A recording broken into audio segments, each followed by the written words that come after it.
Hello and welcome to my 200th video, which happens to be this 22nd chapter of the Ballad of Echo the Diamond Dog. Darwin be damned. Where am I? I was drifting. That much I could be certain. There was only a deep blackness, soft as silk, and as encompassing as a lover's embrace. It went in all directions, up, down, left, right. I turned to see if it extended behind me as well, when I realized that I had not actually moved, and yet the sensation of moment was felt. My body had been left behind. Wherever I was, whatever I was, it seemed that no matter, that matter had no purpose. I had no brain nor heart, yet I lived and thought. I simply was. Unbounded consciousness. Is this death? I wondered to myself. The silent dark made no reply. Is this the next life? Only my own thoughts provided the singular source of a disturbance. It was very peaceful, to say the least. The feeling was akin to floating on one's back in water.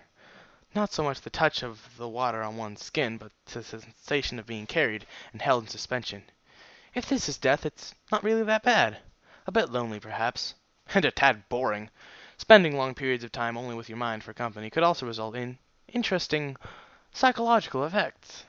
Still, there wasn't much I could do about it. Adrift in a sea of shadow I was. Nothing but time on my hands now, for however long a time I would be here. If this is death, then I expect I'll be like this till the end of time. Eternity never looked so vast. Even more so with the absence of liquor. Why is the rum always gone? My darkness was apathetic to my plight. If it knew my thoughts, it kept them to itself. I mentally sighed to myself, and began to ponder how long I was going to spend before I snapped. A week? A year?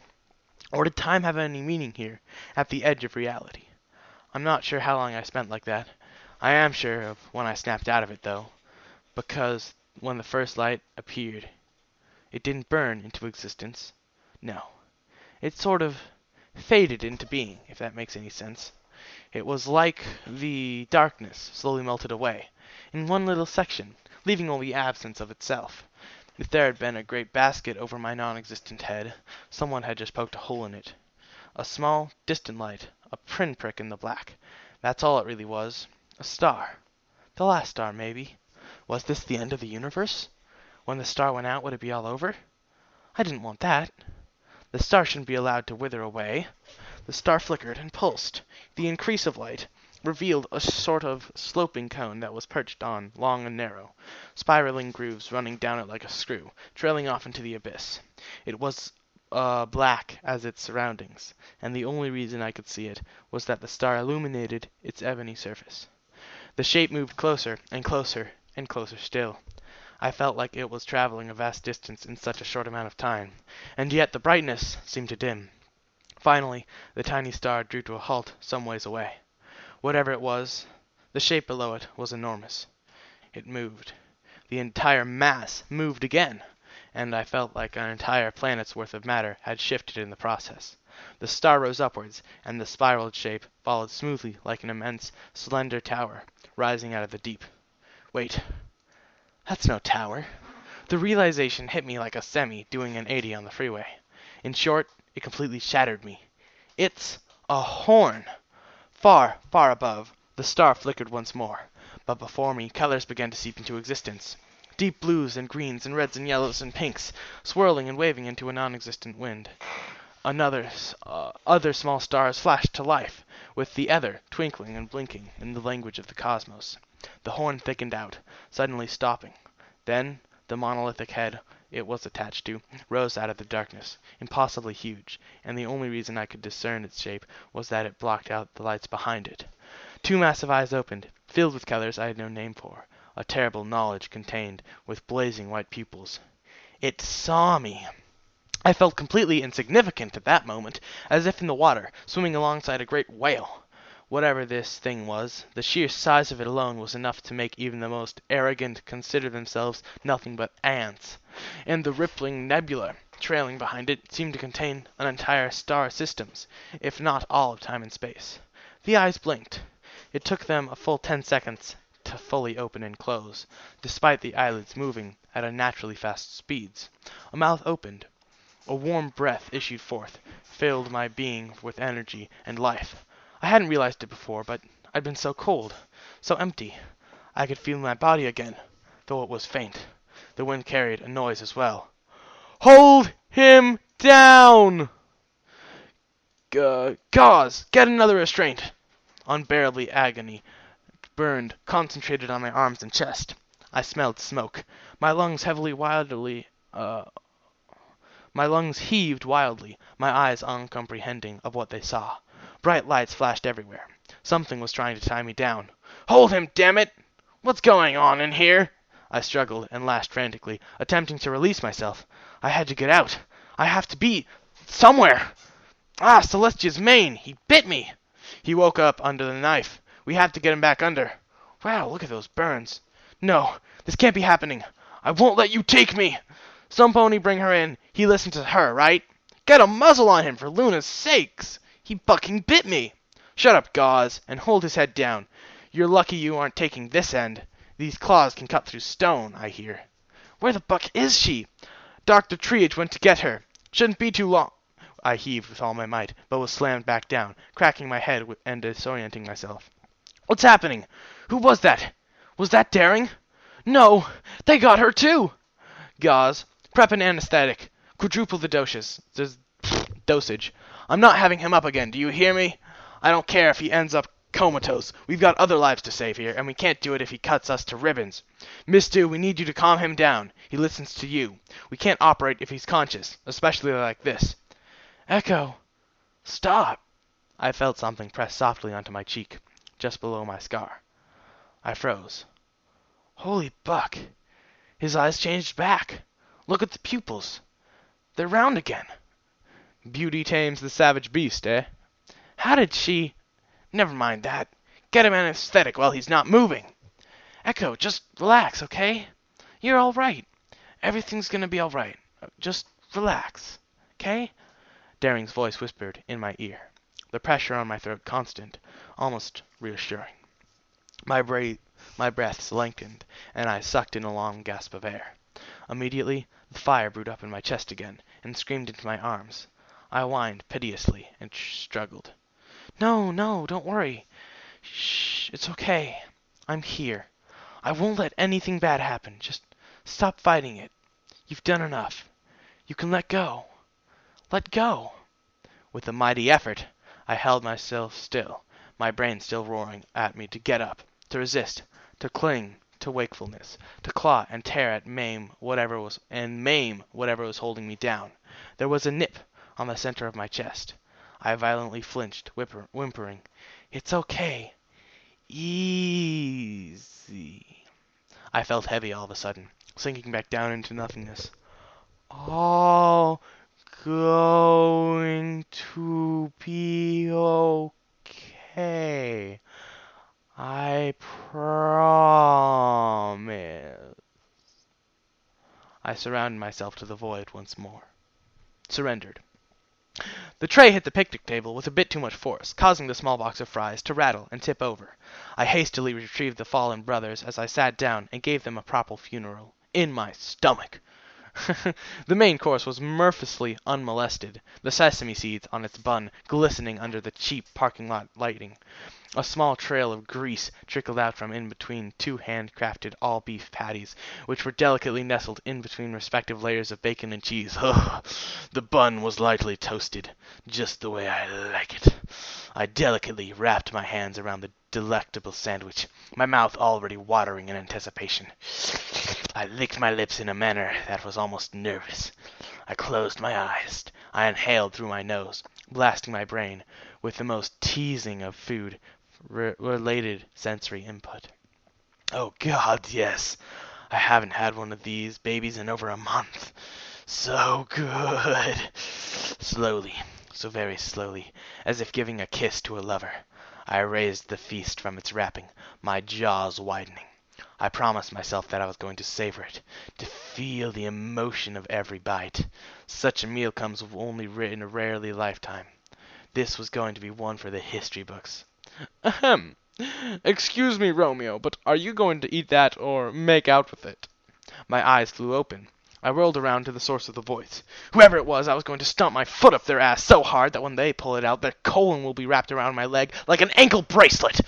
I summoned every single combative move known to me, ready to slam this poor unlucky son of a bitch into a shivering, hopeless wreck of a human being. Nothing gets between me and my fast food. I unfocused him with murderous intentions, and promptly froze in shock. I struggled to make some kind of coherent statement, but for a moment I had actually forgotten how to speak, thanks to the lack of use of my throat. "Buh!" I'd managed to squeak out. It was raspy and strained, as if I'd been sick. "Buh!" said Discord. "That's a new one. No, you spoke, what? You spoken in a growling, threatening undertone, or perhaps a verbal assault, no doubt intended to make me feel terrible about myself," he snorted. "Honestly, your kind never ceases to surprise me, just when I thought I'd got you down to nuts and bolts." He looked almost the same way I'd seen him previously. Why you so grammar bad? Whatever. Back in the coffee shop. A tan, short-sleeved shirt, in place of a tracksuit, covered by a grease-stained apron. An obnoxiously scraggly fur Manchu, or Fu Manchu, those beady, mismatched eyes. Wait just a cotton-pickin' minute! I glanced down. Green sweatshirt, gray jeans, boots, different leg structure. I lifted an arm and pulled the sleeve back. Skin, hands, 5 fingers, no claws. The hand went to my face, trembling a little. More skin. Pathetic excuse for a beard. Nose, ears on the sides of my head. Short hair. The hand came down and rested limply on my lap. I slumped into my seat. I'm a human? But if I'm a human again, where in the 7 hells am I? For the first time, I glanced about, becoming aware of my surroundings. It was night, and I was outside what appeared to be a small, old-school diner. Crazy D's drive-in dinner. D, screamed a nearby sign with cheap neon. We were on a hill somewhere, a lonely mountain road. I was sitting on a picnic table some ways away, looking out over a great valley. Below me, the lights of a human city twinkled and glittered, organized in neat rows of squares, chased with flowing veins of red and gold that could only be roads and highways. Where had I been before? There had been bright lights and yelling. I had been in so much pain. I turned back to Discord and took a deep breath. I'm home? I lamely concluded, taking much more effort than normal to talk. How had I even gotten here? I'm not sure. Are you? He replied, smoothly sinking down onto the bench across from me. He untied the apron across his chest and tossed it onto the end of the table. Home is such a relative concept. So, I'm asleep, I deduced after a moment of thought, my speech already coming back to me. I didn't die. This is just a dream. My reasoning seemed solid enough. How else could I have gotten to wherever the hell I am from, the coffee shop back in my city? Is it? He smirked. I glanced around. A small metal fork rested on the tray. Without a second hesitation, I scooped it up and slammed it down into my leg as hard as I could possibly do. Thunk. Holy son of a flaming nutcat cracker, fucking nips, ass cracker, bitch, cunt, snort, nose, fuckity, gush licking, fuck salt, Odin's crusty black salt, that hurts bad! Odin's crusty ballsack. Back salt. Ball. Discord winced at the sight of the utensil buried in my thigh. And the point of that was what, pray tell? I moaned piteously, sucking in pained breaths. Not supposed to feel pain when you're dreaming. Supposed to wake you up. No? I just stab it into my leg, and I would imagine pain, and they'd be like, that hurts slightly. Whatever. Anyways. Couldn't you have just, I don't know, flick yourself? Discord pinched the brow of his nose and shook his head. No, you go straight for the stabbing forks, he began to mockingly applaud me. Bravo! Bravo, I say. My fingers reflexively clenched from a fresh wave of pain as I gripped the table. So I'm not dreaming? I muttered through a drenched claw. Pfft. As if the fork was going to have to come out. Discord merely reached over and popped a fry into his mouth. Well, that depends. Is this real life? Is this just fantasy? Regardless of which, you're caught in the landslide. No escape from reality. Ah, Bohemian Rhapsody, me gusta. He took a bite out of another fry, a meditative look on his face as he chewed. Why can't this and Equestria be real?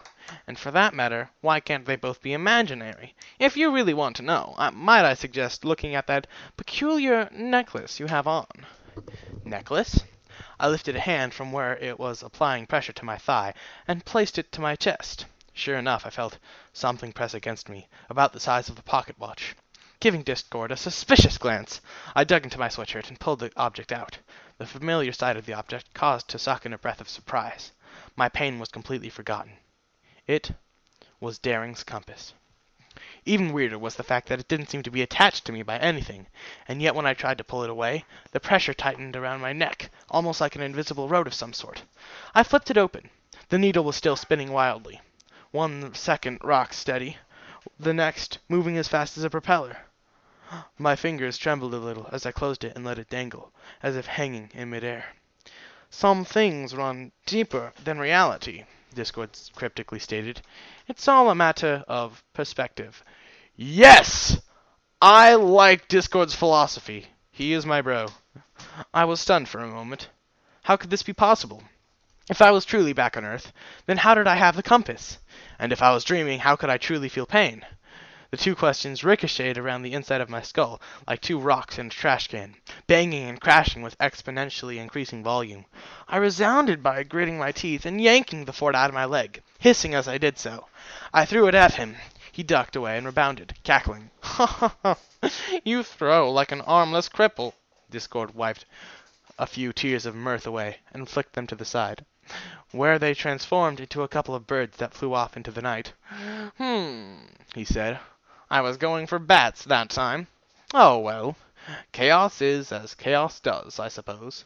What do you want from me? I managed to gasp as I took off my sweatshirt to apply pressure to the 4 small holes in my leg. But are they bleeding? Discord leaned back on thin air and put his arms behind his head. Entertainment. Plain and simple. It's boring being frozen. On top of this, you see, I am a Draconicus. I live, breathe, and eat chaos. I needed to survive, human, and I don't want to die. Death is so permanent. No doubt you've already had a taste for it. Yes? How exactly do I fit into keeping you alive? And how are you not currently petrified in the Canterlot Gardens? I said, as I tightened my makeshift bandage.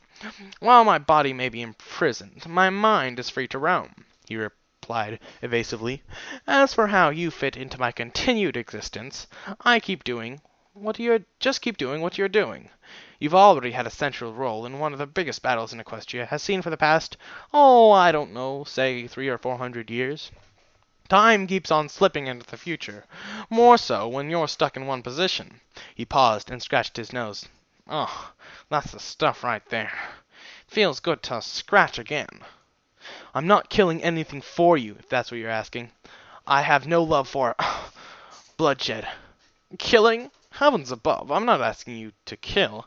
How anti-chaotic. Life is chaos, you see. And the more life there is, the more chaos. Why do you think I protected my subjects so well during my brief reign? So I guess he really is, neutral chaotic. And I'd imagine you're so tired of killing already, aren't you, soldier boy? I felt myself grow still, an uncomfortable sensation creeping over my skin. How did he know about that? I thought I'd outrun this long ago. You protected them from everything but yourself, I smoothly retorted. As for what I've done, that's none of your business. It is my business because you're my business. Memories of a wind-blasted desert landscape flicked through my mind. Guns chattered back and forth over the dunes and around cracked stone walls. Thwop, thwop, thwop. Bullets striking flesh, ears ringing from an explosion, roaring orders, shrill screams, small bodies half buried in the sand. So it goes. I crushed the images like ants under a boot. It wasn't your fault, they'd said. But it was. I don't know how you found out what happened there, I said. But it doesn't matter. I've left that behind. Came home, started over. There were deaths that I was responsible for, I grudgingly admitted. Never again. What makes you any different? You were a tyrant. I never killed any pony. He actually looked offended. In fact, more often than not, I saved lives. I just had a little fun on the side, is all. What I'm asking you to do is keep shaking things up. Your actions here already cause so many upsets of power. I won't lie to you. I'm finding it delectably sustaining. I sighed, rubbing my temples with a hand. Weird how I managed to do that so easily. This body fits me like an old glove. It's like I never left it. What's in this for me? I asked him. It's not like I'm gonna start wreaking havoc without a good reason. And even then... I drifted off. He snorted. You're so noble, aren't you? It doesn't matter what you want, though. You are, for better or worse, a human. Chaos flocks to you like little children to an ice cream van. It's not something you will ever be able to control. Wherever you will go, interesting events will occur. Of course, they won't all be as significant as what happens in Wet Hoof, but they will happen nonetheless. You are bounded to set many a gear in motion. Change is in your very nature, just as mine is of disharmony and chaos. Those three concepts were eerily similar.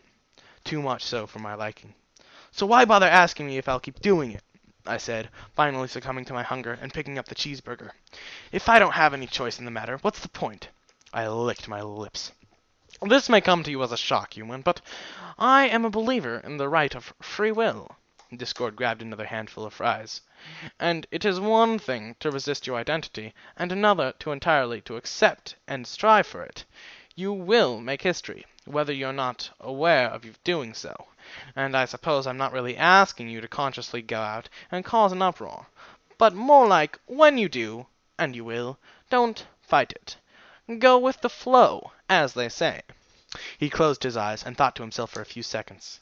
Embrace your nature, he said eventually. Wear it like a badge. Wield it like a weapon. Spend it like a coin. Drink it like wine. Love it, if you wish. Hate it, if you'd prefer. But do not hide from it, because in the end you're only hiding from yourself. I sat still for a moment, stunned by the weight of his words. I suppose you found out that from personal experience? No, he sadly stated. My son taught me that. Oh, I set the burger down. Suddenly, I wasn't very hungry anymore. I felt strange. Here, I told him, pushing the sandwich away. You could have that, if you want, I guess. He cocked an eyebrow.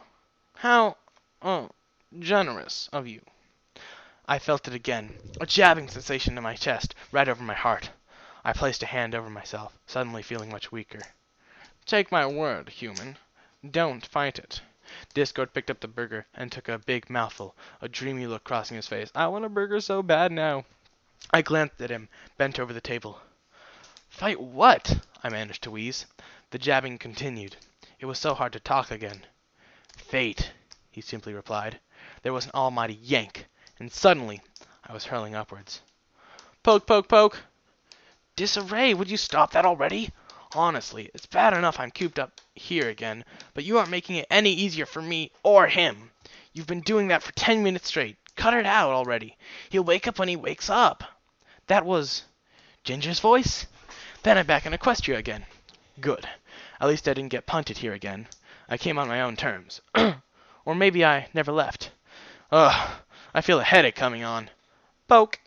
There was that feeling on my forehead again. I swear to Celestia, if you do that one more time... Oh, pooh, you're such a Grinch. As cuddly as a cactus and as slippery as an eel, as the saying goes. Have fun being all alone with the Cosmatos Mute, then. I have more important things to do as it is. Disarray. That had to be disarray. Where am I now?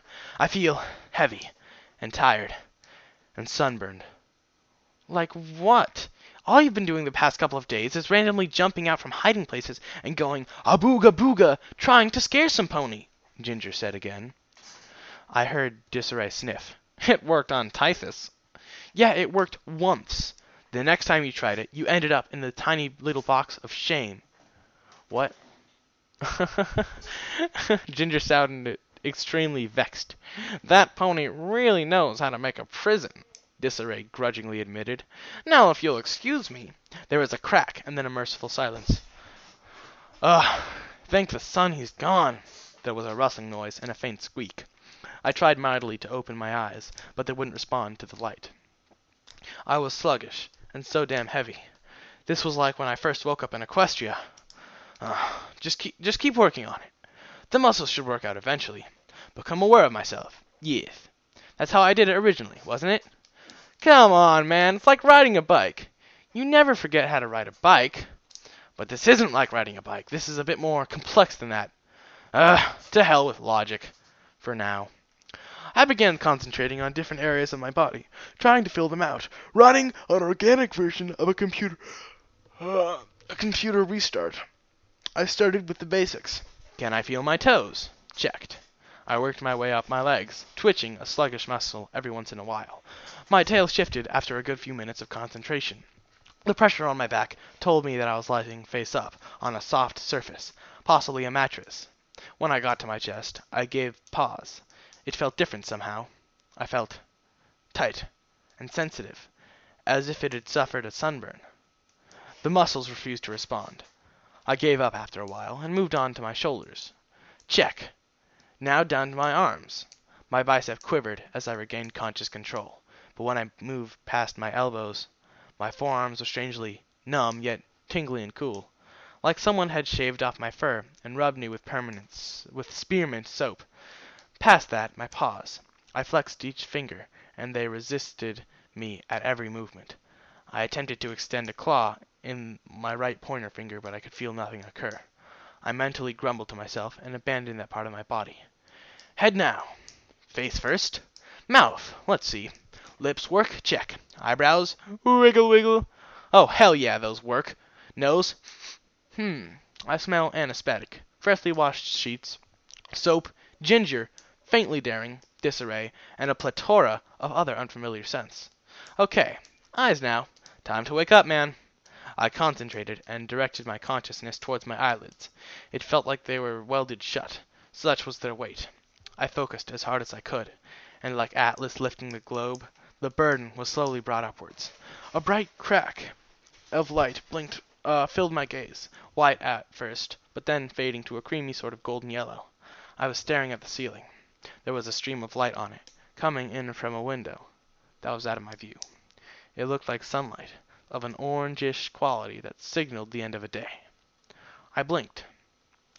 System check complete. Stand by for reboot in 3, 2, 1. All systems online. Reboot complete. I inhaled deeply through my mouth, feeling the strange tightness increase in my chest, and then fade as I exhaled a powerful long blast of air from my nose. I rolled my neck, and the joints popped loudly. Oh yeah, that's good right there. I'm back, bitches! The rustling noise to my side occurred again. Echo? I heard Ginger ask. I turned my head to the sound of her voice, and finally observed where I was. This was the infirmary at the barracks, I recalled. I was lying on one of those nice beds kept there.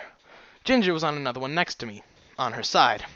There were a few bandages around the left part of her face, as well as a heavy wrapping around her midsection. Her horn was shrouded with a bag of ice, of all things. You're awake, she said dourly. Took you long enough. It's been almost 4 days now. 4 whole days? I attempted to raise my arms up to respond. A sudden stinging sensation erupted in my forearms, and a clunk was heard as they met in an abrupt resistance only a few inches up. I looked down at myself. Well, shit. My chest was wrapped in layers of gauze down to my belly, and wet, pale azure stains seeped through the materials. My arms were encased in similar tubes of blue liquid completely past the elbow. I gazed in them to see my forearms completely devoid of fur, instead covered in a thick layer of wrapped scar tissue. Eesh, those tubes were bolted to the bed for some reason. I strained against them, trying to get out somehow, frustrated that I'd been bound. They barely moved, so weak as I was. Hey, stop that, barked Ginger. What do you think you're doing? I froze, glancing down at the tubes, and looking at her imploringly as I jerked them again. You want the tanks off? I nodded. I couldn't communicate if my arms and paws were bound. I may be mute, but I have a way to speak, damn it, and I want it back. Too bad, said Ginger. Doctor's orders. You got roasted, Echo. First, second, and third degree burns on your chest and arms. They had to operate on your paws or something. Those tanks you're wearing have been repairing the damage as fast as medically possible. Taking them off would be a pretty stupid move, Echo. You aren't stupid. Leave them. I glared at her. Weren't you the one doing the burning? I thought to myself. She seemed to get the message and had the decency to look somewhat guilty. Don't give me that. You asked me for it. Look, those tanks are filled with an alloy healing salve. Your arm burns should get better in a few days, and the ones in your chest have been getting regular treatments with more of the same. Doc said the bandages would come off tomorrow morning. Doc? We had a doctor at the barracks? Must have been one of the reinforcements. There weren't really any qualified physicians among the group in Wet Hoof. Basic medical knowledge was a requisite to join the guard, me being the exclusion. I didn't volunteer. But anything besides a battlefield patch-up was out of their league. Wonderful. So that meant I was trapped here for my own good. I was bound to a bed at that. I mentally chuckled. Wasn't the first time I'd woken up like this. With my luck, it wouldn't be the last. Las Vegas. An explanation in itself. Shit happens there. That's where Discord should be. There was nothing to do now but try and keep still. It was as if the waiting game there had to be played. Then the waiting game will be played. I closed my eyes and sank my head down into the pillow I hadn't noticed before. At the soft caress of the bedding, I reminded myself that I had just been sleeping for 4 whole days now. My body still felt exhausted, but my brain was working overtime.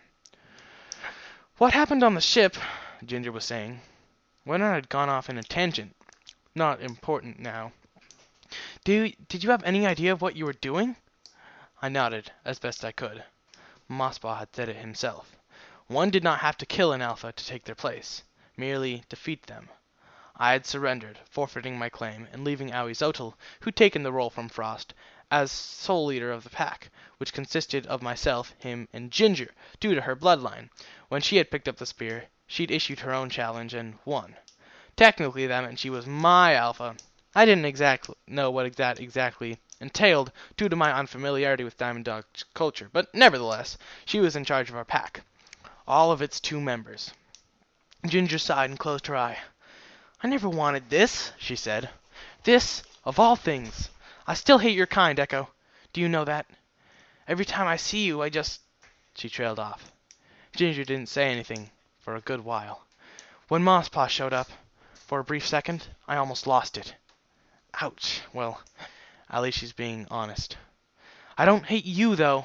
I guess you're all right. It's just... You're different. I just hate what you are. So don't take it personally, I guess. She snorted with derision. And now, thanks to you, I'm the bucking alpha of the pack that was responsible for destroying my family. Her eye flicked open, her gaze as sharp and biting as a razor. You've all but forced me to become the very thing I hate. I will never forgive you for this, she hissed softly. But I should thank you as well. What the fuck is she talking about? Why is she bitching? What? She's the legal... That's just stupid. She's being stupid. Dumbass. My ears, formerly laid back flush to my skull, perked up in curiosity. I'm going to lead this pack, Echo. I'm going to do it better than any Diamond Dog ever has. I'm going to do it my way. I'm going to take us all the way to the top, where the real alphas are.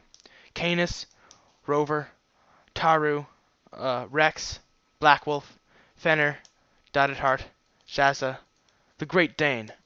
I'm going to take them down. All of them. And when there's no pony left, it'll be just me, the alpha of alphas. A Sirius. I'm going to change the packs forever, Echo, so that what happened to me will never happen again. And as my beta, you're going to help me. You owe me that much for putting me in this role. It really sucks when a good plan backfires in your face, doesn't it? And more importantly, what the fuck is a beta? Ginger must have seen my confusion. She rolled her eyes. What? There's only two of us, so by default, you're second in command. Command? It wasn't your fault, they'd said. But it was. Just when I think I'm out, they pull me right back in. Ginger snickered somewhat spitefully. Don't get your tail in a twist. This won't be for long. Just need to get far more members than this back, and we've got nothing but time.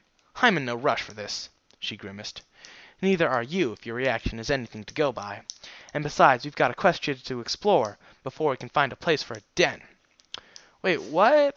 She actually has to act as the alpha and make decisions? This is getting confusing.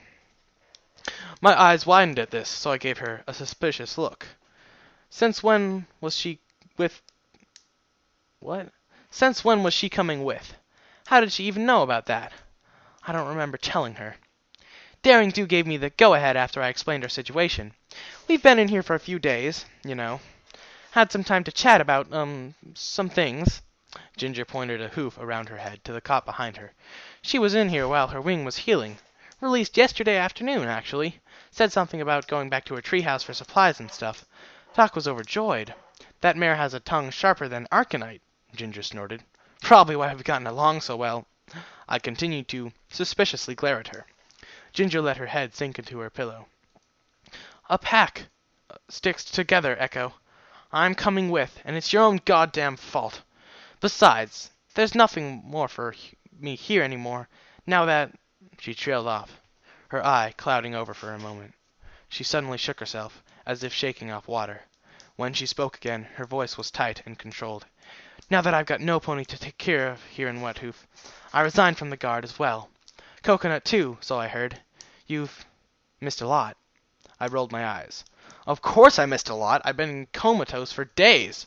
Ginger didn't say much after that, and I didn't blame her. She'd lost, well, pretty much everything. And it wasn't like I could ask her any questions, incapacitated as I was. What? Incapacitated. There we go. Okay. But just lying there, it was kind of nice. Nobody asking for help, nobody bothering me. I enjoyed the solitude and the peace it brought. Call me an introvert, but I'd take being alone over being at a party any day. Of course, one isn't doing anything else. One begins to think. The dream, or whatever it was still vivid to me. My leg still throbbed, where the fork had gone in, although there was no injury. Daring's compass was actually on a bedside table, not around my neck. The bootlace that had been bound to me had been burned away. I wasn't sure how I felt about that. That bootlace had saved my life. It was partially responsible for introducing Daring Do and myself. And there it is. Daring Do. The events on the ship were still somewhat muddled, but the instant I'd spent with her on the icy decks were still quite vivid. I fancied that I could still feel the sensation of her lips pressed against my forehead, if I tried hard enough. And yet, what had been in that kiss? I wasn't sure, but I liked it. Maybe there was something that could happen between us. Maybe there already was. The sunlight eventually faded away. Ginger fell asleep almost as soon as it did, so with the rising of the moon, a different sort of light bled into the infirmary. I had nothing to do but lie there and think.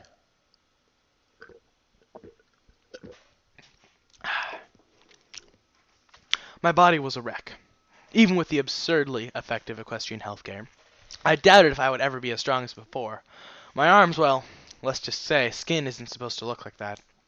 Tomorrow was going to be eventful indeed. No doubt I'd end up hearing what happened after the battle. There'd be ponies coming in to speak with me, now that I was awake.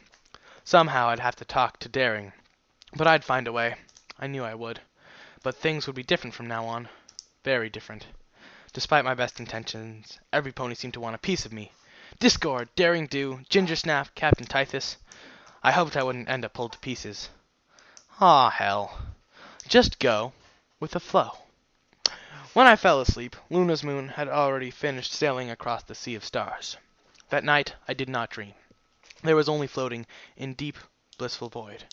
But I couldn't help shake the feeling that something was there with me. Author's note. Just when I thought I'd seen it all, this happens. Oh. It's an epic piece of fan art by the great and powerful Stupid U3. May whomever they are be blessed with exuberant amounts of liquor, prostitutes, and cash. In that order. In that order. Okay. Oh my god. This is such an epic picture. Oh wow, this is a really epic picture. Oh my god. I will definitely link this. Oh, I expect. Oh my wow. Wowie wowie wow wow wow. Wow wow wow wow wow wow.